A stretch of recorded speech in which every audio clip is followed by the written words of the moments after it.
अभी तक बच्चों हम लोगों ने फ्रेम ऑफ रेफरेंस की स्टडी कर ली है, कॉन्सेप्ट्स ऑफ पॉइंट मास की भी स्टडी कर ली है।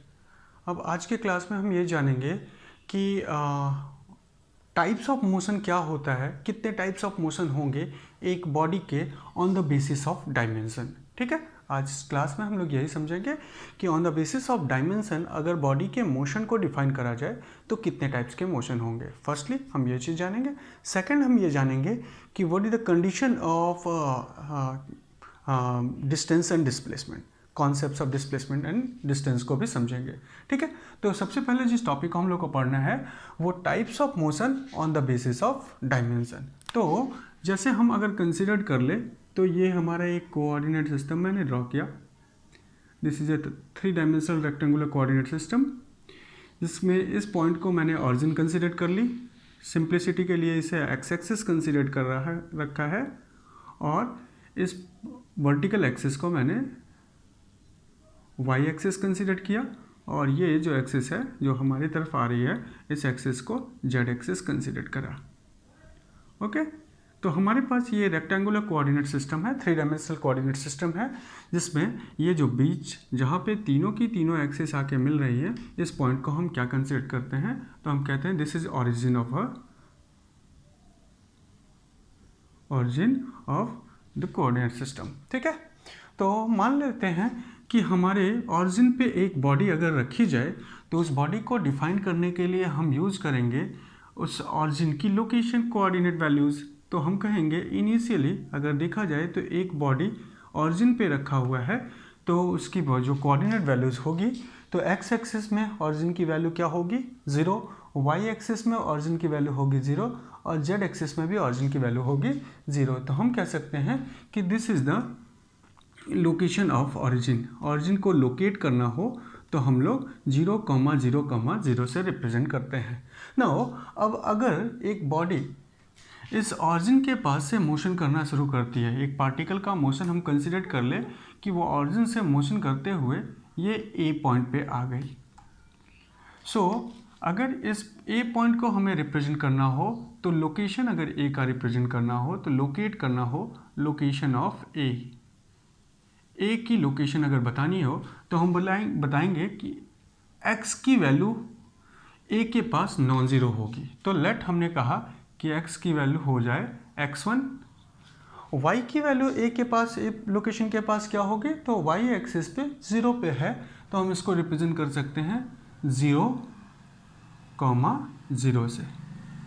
उसी तरीके से अगर हमें एक पॉइंट है b, ये इस जगह पे हमने एक पॉइंट लिया B और इस जगह पे एक पॉइंट लिया C, और मैं कह रहा हूँ कि इनिशियली एक ऑब्जेक्ट ऑरिजिन पे था और वो O से ऑरिजिन से मूव करता हुआ A पॉइंट पे गया, ऑरिजिन से मूव करता हुआ B पॉइंट पे गया और ऑरिजिन से मूव करता हुआ C पॉइंट पे गया। तो उसकी जो कोऑर्डिनेट वैल्यूज़ होगी वो होगी, अगर लोकेशन A को रिप्रेजेंट करा जाएगा तो हमने उसे x1, 0,0 से रिप्रेजेंट किया है। दूसरा लोकेशन ऑफ B, अगर पार्टिकल B पे जा रहा है तो B की पोजीशन को डिफाइन करने के लिए हम क्या यूज़ करेंगे 0, B x वैल्यू क्या होगी B के पास 0, y एक्सिस में लेट हम कह लें y1 है और z एक्सिस में हम कह लें 0 है। और उसी तरह से अगर हमें रिप्रेजेंट करना हो लोकेशन ऑफ C को लोकेट करना हो तो C के लोकेशन के लिए हम कहेंगे at C the value of A and B is x and y is 0, so we can write it as 0,0, Z1। सो हम कह सकते हैं कि एक बॉडी यहाँ से मोशन करना शुरू करती है, ऑरिजिन से मूव करती है और वो मूव करते हुए A पॉइंट पे गई, तो उसका इनिशियल पोजीशन क्या होगी, इनिशियल लोकेशन हम 0,0 से रिप्रेजेंट कर सकते हैं और फाइनल लोकेशन उसका x1, 0,0 से रिप्रेजेंट कर सकते हैं। सिमिलरली एक बॉडी ऑरिजिन से मूव करके B पॉइंट पे जा रही है तो उसकी इनिशियल लोकेशन 0,0,0 और final location 0,y1,0 and the other body moves, एक बॉडी और मूव करी और वो C पे गई, तो C पे जब जाएगी तो 0,0,0 से 0,0, Z1 तक गई। तो ये हमने कहा कि ये एक टाइप का मोशन हुआ। अब इस मोशन को हमें समझना है बच्चों, तो हम ऐसा कह सकते हैं कि अगर देखा जाए तो यहाँ पे 3 डिफरेंट वैल्यूज़ गिवन हुई है, सेट ऑफ 3 पेयर दिया हुआ है, एक एक्स एक्सिस की वैल्यू, एक वाई एक्सिस की वैल्यू, एक जेड एक्सिस की वैल्यू। लोकेशन ए पे जब बॉडी मूव करके आई है तो हमें देखना है इन तीनों वैल्यूज़ में से कितनी वैल्यू चेंज हुई। तो हम कहेंगे वाई एक्सिस वाली वैल्यू रिमेन सेम रही, जेड एक्सिस वाली वैल्यू भी सेम रही, बट एक्स एक्सिस वाली वैल्यू चेंज हो गई। तो यहाँ पे हम देखें तो सिर्फ एक एक्सियल वैल्यू सिर्फ चेंज हो रही है, एक एक्सिस की ही वैल्यू, सिंगल एक्सिस की वैल्यू चेंज हो रही है। तो हम कहेंगे अगर पहले वाले एक्सिस को 1 डायमेंशन कहें, दूसरे वाले एक्सिस को 2 सेकेंड डायमेंशन और तीसरे वाले को कहें 3rd डायमेंशन, तो इन 3 एक्सिस में से एक एक्सिस की ही वैल्यू चेंज हुई है। तो हम इसमें देखें सेकेंडली उसी तरीके से अगर हम बी लोकेशन को देखें तो 0,0 से 0,0,0 से 0,y1,0 हुआ है। तो यहाँ पे भी कितनी वैल्यू चेंज हुई है, सिंगल। यहाँ पे भी कितनी वैल्यू चेंज हुई, सिंगल। और उसी तरह से 0,0,0 से 0,0,z देखा जाए तो यहाँ पे भी सिंगल वैल्यू चेंज हुई है। और जो वैल्यू चेंज हुई है वो कौन सा है, हम कहेंगे लोकेशन 1 में x1, लोकेशन 2 में y1 और लोकेशन 3 में z1। तो हम ये देखेंगे कि हमारे ओरिजिनल जो इनिशियल वैल्यू थी उन वैल्यूज़ में से सिर्फ सिंगल टर्म्स चेंज हुए हैं। So such types of motion is considered to be 1 dimensional motion. कैसे टाइप का मोशन कहेंगे, 1 डायमेंशनल मोशन। तो on the basis of dimension हमें एक टाइप का मोशन मिला, दैट इज 1 डायमेंशनल मोशन। और उस 1 डायमेंशनल मोशन की प्रॉपर्टी क्या है बच्चों, 1 डायमेंशनल मोशन की अगर प्रॉपर्टी कहे तो हम कह सकते हैं 1 डायमेंशनल मोशन में अगर देखें तो फॉर लोकेशन 1 बॉडी कहाँ मोशन कर रही है, एक्स एक्सिस में। फॉर लोकेशन बी बॉडी कहाँ मूव करके जाएगी, वाई एक्सिस में। और फॉर लोकेशन सी बॉडी कहाँ मूव करके जाएगी, तो जेड एक्सिस में। तो ऐसे कंडीशन पे कहेंगे मोशन कैसा होगा, तो this types of motion is considered to be axial motion, axis पे ही मोशन हो रहा है। ठीक है, तो on the basis of dimension हमें पता चलता है कि एक टाइप का मोशन है जिसको हम 1 डायमेंशनल मोशन कहते हैं, और उस 1 डायमेंशनल मोशन में बॉडी कहाँ मोशन करती है, एक्सिस में। So it is considered to be axial motion. क्या लिख सकते हैं, motion along axis, along axis. ठीक है, और मोशन अलोंग एक्सिस में जो वैल्यू चेंज हुई है वो क्या हुई है, 0,0,0 से या तो x, 0,0 हो जाएगी, या तो 0,y,0 हो जाएगी, और या तो 0,0,z हो जाएगी। तो कितनी वैल्यूज चेंज हो रही हैं, हम देखेंगे सिंगल वैल्यूज इसमें चेंज हो रही है। ठीक है, तो ये 1 डायमेंशनल मोशन की प्रॉपर्टी हम लोगों ने देखी। नाउ अब अगर हम 1 डायमेंशन से आगे देखें तो सेकंड जो हमें देखना है वो उसकी प्रॉपर्टी देखते हैं। तो हम ये कह सकते हैं कि एक बॉडी मोशन करी है 0,0,0 से, और अब वो मूव करके लोकेशन ए बी सी को हम लोगों ने समझ लिया। अब मान लिया जाए एक बॉडी यहाँ से मोशन करी और वो मोशन करते हुए इस पॉइंट पे गई, let it is considered as U. अगली एक बॉडी मोशन करी और वो यहाँ चली गई,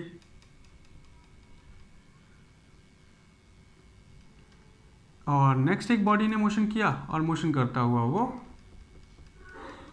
यहाँ चला गया।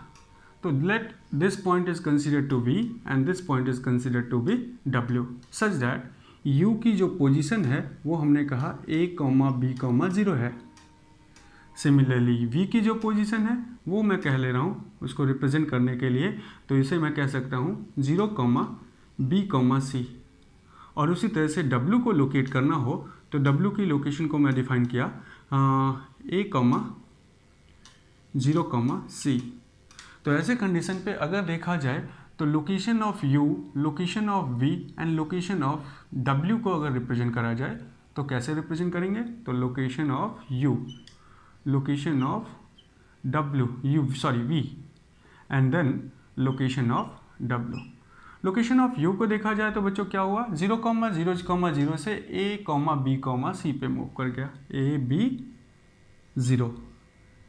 लोकेशन ऑफ V क्या है, उसी तरीके से हम कहेंगे it will be 0, B, C। And third देखा जाए तो लोकेशन ऑफ A, 0, C। ये हमने तीनों बॉडी की फाइनल लोकेशन डिफाइन कर ली। जब बॉडी मूव करके गया U पे, जब बॉडी मूव करके गया V पे, और जब बॉडी मूव करके गया W पे। तो ये अगर मोशन हो रहा है, ये मोशन हुआ है और ये मोशन हुआ है। इन तीनों मोशन में अगर देखें तो यहाँ पे 3 डिफरेंट वैल्यूज़ थे, 0 0 0 और यहाँ पे A B 0। तो कितने टर्म्स चेंज हुए हैं? तो हम कहेंगे यहाँ पे 2 टर्म्स चेंज हुए हैं। कौन कौन से? एक्स एक्सिस वाले और वाई एक्सिस वाले। उसी तरह से यहाँ देखा जाए तो कितने टर्म्स चेंज हो रहे हैं? तो हम कहेंगे यहाँ पे भी 2 टर्म्स चेंज हो रहे हैं। कौन कौन से? वाई एक्सिस और जेड एक्सिस वाले। और उसी तरह से यहाँ पे कितने टर्म्स हो रहे हैं? तो 2 टर्म्स, एक्स एक्सिस और जेड एक्सिस वाले। सो ऐसे टाइप का मोशन जिसमें coordinate value, 3 different coordinate values में से 2 वैल्यू चेंज हो जाए, ऐसे टाइप के मोशन को हम कहते हैं 2 डायमेंशनल मोशन। तो सेकंड जो टाइप का मोशन है हमारा वो क्या है? It is 2 dimensional motion. 2 dimension motion in 2 dimension. और अगर इस मोशन में देखा जाए तो बॉडी मूव करके एक्स वाई प्लेन में गई है। पहले U, जब बॉडी U को लोकेट किया गया, जब ऑब्जेक्ट ऑरिजिन से मूव करता हुआ U पे गया तो वो किस प्लेन में गया? तो हम कहेंगे ये प्लेन में 2 वैल्यू चेंज हुई हैं। यहाँ पे 0 0 से A B 0 हुआ, मीन्स x और y की वैल्यू चेंज हुई है। तो ये जिस प्लेन में मोशन किया है वो XY प्लेन है। सिमिलरली यहाँ पे देखा जाए तो 0 0 0 से 0 y z हो रहा है। इसका मतलब यहाँ जो मोशन हुआ है वो किस प्लेन में हुआ है? जिसकी जो वैल्यू चेंज हुई है, that is z y z।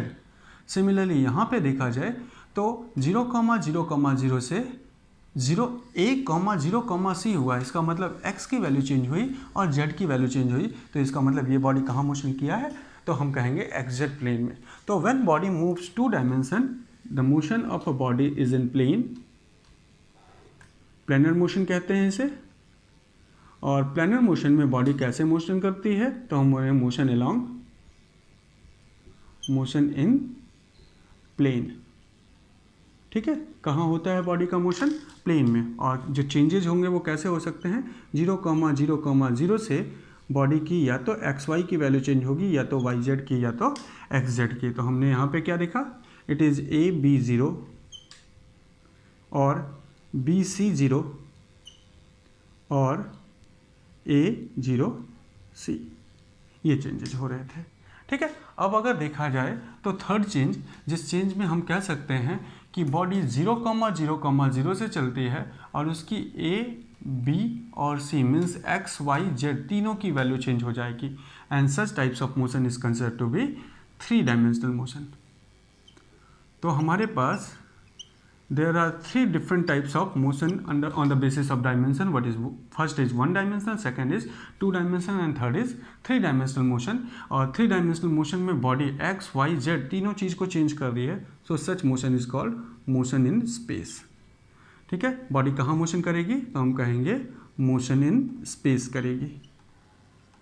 Special motion इसे कहा जाएगा। ठीक है, मोशन इन स्पेस। और कैसा चेंजेज हुआ है? तो हम कहेंगे कोऑर्डिनेट वैल्यूज़, तीनों की तीनों कोऑर्डिनेट वैल्यूज चेंज हो जाएंगे, एक्स कोऑर्डिनेट, वाई कोऑर्डिनेट और जेड कोऑर्डिनेट। सो हमने देखा on the basis of dimension there are 3 types of motion, 1 dimensional, 2 dimensional and 3 dimensional. जिसमें 1 डायमेंशनल मोशन में हम कह सकते हैं motion of a body in a horizontal load, motion of, example देखा जाए तो ऐसा मोशन हम करते हैं, हम ग्राउंड पे चलते हैं। तो हम जब ग्राउंड पे चलते हैं तो हमारी सिर्फ और सिर्फ एक्स एक्सिस की वैल्यू चेंज, हॉरिजॉन्टल एक्सिस की वैल्यू चेंज होती है, वाई एक्सिस और जेड एक्सिस की नहीं। तो motion of body on road, ठीक है। और हम कह सकते हैं motion of lift, motion of lift, ये किसके एग्जाम्पल हो जाएंगे? तो हम कहेंगे 1 डायमेंशनल मोशन के एग्जाम्पल हैं। ठीक है, सेकेंड देखा जाए motion of body in plane, planar motion जिसमें एक्स और वाई दोनों वैल्यू चेंज हो सकती है। तो हम कह सकते हैं such types of motion, example हम कह सकते हैं थ्रोइंग ऑफ बॉल, जब हम बॉल को थ्रो करते हैं, थ्रोइंग ऑफ बॉल, जब बॉल फेंका जाता है तो हम कह सकते हैं it is also considered to a motion of projectile. Motion जब बॉल को फेंकेंगे तो उसकी एक्स और वाई दोनों की वैल्यू चेंज होती है, ऐसे कंडीशन पे हम कह सकते हैं this is a planar motion. और थर्ड देखा जाए तो motion of motion of aeroplane. Aeroplane का मोशन जो होता है वो 3 डायमेंशनल मोशन है। ऐसे बॉडी यहाँ से चली, पहले एक्स वैल्यू चेंज होती है, फिर धीरे धीरे आसमान की आकाश की तरफ मूव करती है, वर्टिकल जाती है तो y axis, and there after वो लेफ्ट राइट भी घूम जाती है तो जेड एक्सिस। सो ऐसे कंडीशन पे motion of aeroplane and kite का फ्लाई करना, बर्ड्स का फ्लाई करना, this all are considered to be a motion in space और 3 डायमेंशनल मोशन। ठीक है, तो अभी हम लोग types of motion on the basis of dimension, there are 3 types of motion, 1 dimensional, 2 dimensional और 3 डायमेंशनल। इसको समझे। 1 डायमेंशनल मोशन को एक्सियल मोशन कहा जाता है, 2 डायमेंशनल मोशन को स्पेशियल प्लानर मोशन कहा जाता है, और 3 डायमेंशनल मोशन को स्पेशियल मोशन भी कहा जाता है। अब हमें यह जानना है कि हम अपने चैप्टर नंबर 3 में मोशन इन 1 डायमेंशन पढ़ रहे हैं, और जब भी मोशन इन 1 डायमेंशन पढ़ेंगे तो coordinate value 3 dimensional coordinate values की या तो एक्स एक्सिस या तो वाई एक्सिस या तो जेड एक्सिस की वैल्यू ही चेंज होगी।